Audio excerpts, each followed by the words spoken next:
یو مسلمان بنده وی چې یاره ما ته په دین باندې استقامت ملو شي او زه د الله رب ذوالجلال احکامات پورا ادا کم او ما ته داسې هدایت ملو شي چې د هغه هدایت نه بعد گمراهی نه وي آیا دې دپاره داسې دعا شته؟ او بالکل شته دی. کلام الله کې الله پاک مونږ او تاسو ته ښودلې ده. الله فرمایي چې مانه دقه رنګې سوالونه کوئ، ربنا لا تزغ قلوبنا بعد اذ هديتنا وهب لنا من لدنك رحمه انك انت الوهاب. دریم سپاره ده سورت آل عمران 8 نمبر آیات ده رومبنه رکو کی.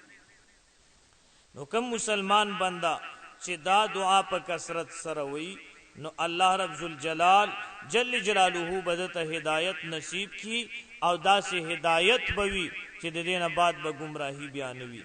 او ورسره دا بل دعام دا ربنا انك جامع الناس ليوم لا ريب فيه ان الله لا يخلف الميعاد.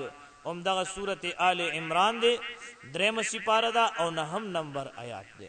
وړاندینی آیات 8 نمبر او دا 9 نمبر آیات دے.